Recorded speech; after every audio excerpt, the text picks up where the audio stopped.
Now, listen, you have a chapter in the book, Cancel Culture. Tell us about it. Well, it's a chapter looking at the attack on science. And the attack on science is through climate change propaganda, where all scientific method is ignored, where the climate change is based on feelings. It's not based on evidence. And if there is any evidence used, sometimes that evidence might be cooked, it might be exaggerated, it might actually be completely and absolutely wrong. Now, I claim that science is very important in today's society. To have a basic understanding of science is the same as being able to read or write. And yet the really basic nature of science has been attacked to the point where people can believe anything. And sometimes I go down to the bottom of the garden on my unicorn to talk to the fairies about climate change, and I realise that we're being fed absolute garbage. Now, this is an attack on reason. It's an attack on the scientific method. It's an attack on history. It's an attack on everything that's taken 2,500 years to build. Yet it's not replaced by anything that's better. Rita. Well, explain to us how that cancel culture works in academia with research in this area. What has happened to scientists and to academics whose research has gone against the grain? Well, we all know the Peter Reid story. This is a chap who actually pursued the truth. And it doesn't appear that truth is very important now in universities. It doesn't appear that knowledge is very important. It doesn't appear that scholarship is very important. What you have to do is to toe the party line, get as many bums on seats as possible, and feed young people with all sorts of garbage, give them a stamp on the back of the hand and say goodbye to them. The fact that these people end up unemployable is unrelated to the issue. So we've been badly let down by the administration of universities, where when I started my university career in the 60s, we had one administrator for about 12 academics. Now it's one administrator for every academic. And these people ridiculous. Drive the show. These people cost a huge amount of money. They end up chasing the dollar rather than chasing scholarship. And we've gone for institutions that were of scholarship, where there was civility, where there was reason, where there was debate, where there was a knowledge of language, where there was a knowledge of history.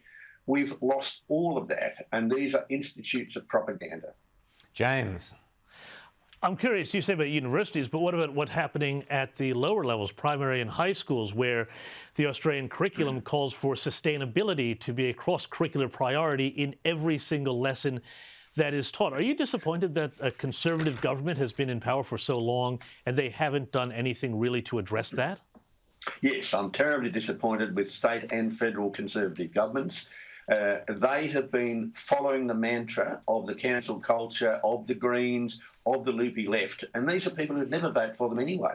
Why not follow standards? Why not have great standards in our schools? It is no wonder that we're slipping down on the international ratings. It's no wonder that our kids come out of school and can't read or write.